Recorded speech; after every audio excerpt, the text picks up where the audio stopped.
Bonner here, and today we're going to talk about something that's a major obstacle for everybody when they're getting started, and there's a simple solution for it.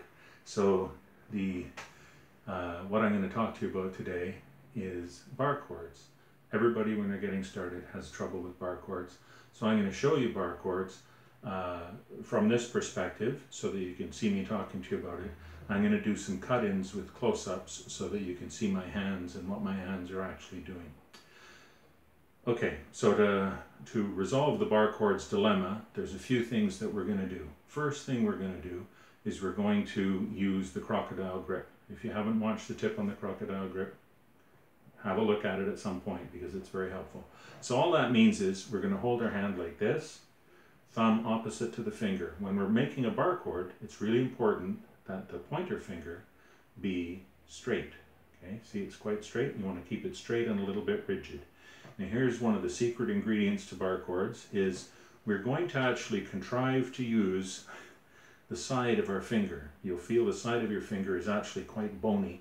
The front of your finger is quite squishy. Okay, we want to use the bony part because that's much easier to use when we're trying to hold strings down. Just the same way that we use our fingertip when we're barring, we want to use the boniest part of the finger. The next thing is we're going to use the sweet spot.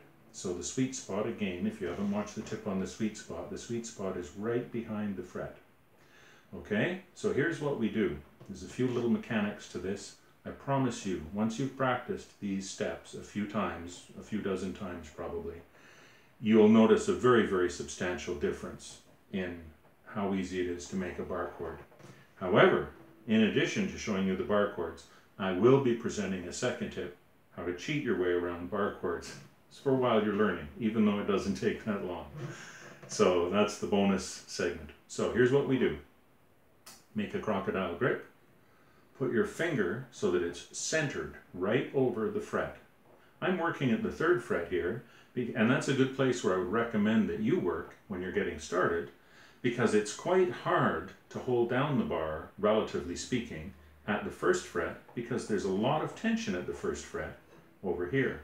When you're up at the 3rd fret or the 5th fret, the strings are a little more pliable because of the distance from the nut to here. You've got a little more flexibility, so it's a good place to practice when you're just learning. So put your fingers on the 3rd fret, make sure that finger is centered over the fret wire. Now here's what I'm going to do. I'm going to roll my finger backwards. You can see the motion, watch my elbow. As I roll my finger backwards, what I'm doing is I'm rolling off the center of the fret and I'm rolling the side of my straight finger onto the sweet spot behind the 3rd fret. And you can hear what I'm doing there. And I can adjust that a little bit, get it a little tighter. That's what we want. So we want every note to be crystal clear. And you can just practice that first part all by itself just to get comfortable. Rolling, putting your finger on the center of the fret, rolling the finger backwards slightly so that it's on the sweet spot and you're using the side of your finger. And if you look at my finger, you can see that the dents from the strings are here sort of more towards the sides, less so on the front, because I'm using this edge of the finger to get that nice bar. So the next component of this, once we've got that nice, once I've got that down, then if I'm playing, for example, an F-shaped chord at the 3rd fret, this would be a G, but it's in the shape of an F, so I put my middle finger down on the G string, ring finger on the A string, pinky on the D string, and then squeeze those down. And what I do is I push the chord very, very slightly up the neck a little, just as a way of getting a little bit of extra pressure on that pointer finger.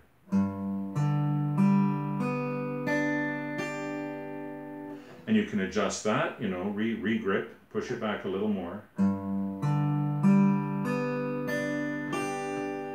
You want every single note to ring beautifully clearly.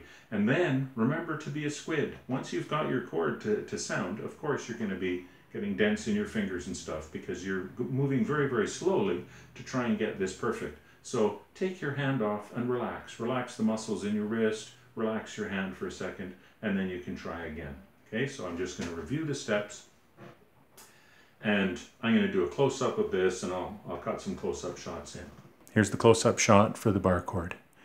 Begin, you want to have a nice crocodile grip. Keep that pointer finger nice and straight. You put your pointer finger on the guitar. In our case, we're working at the 3rd fret. Put your pointer finger right over the center of the fret, which you can see me doing there. I'm just hiding the center of the fret wire. Now I'm going to squeeze down, and I'm going to roll my finger backwards by tucking my elbow close to my side. Tucking my elbow in, and it rolls, and I'm keeping the wrist rigid, so the whole thing is being levered, like I'm using my arm as a wrench. And you can then hear the notes. There you go, nice bell-like tone.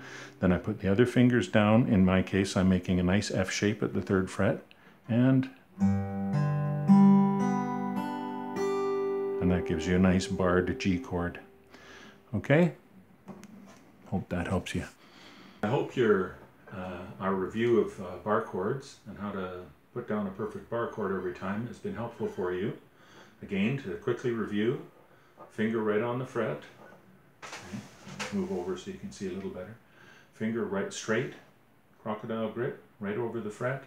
Squeeze down and tuck your elbow in to roll back, and then you're playing the edge of your finger on the sweet spot.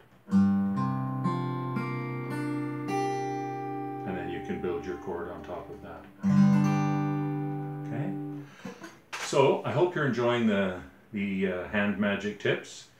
If you like the videos, please click on the like or subscribe to my channel. I'm working on new content all the time, so I appreciate your watching me. And again, if you're interested in one-on-one Skype sessions, my email address is in the comment section. You can just send me an email and I'll get in touch with you, and we can schedule a one-on-one Skype session for you.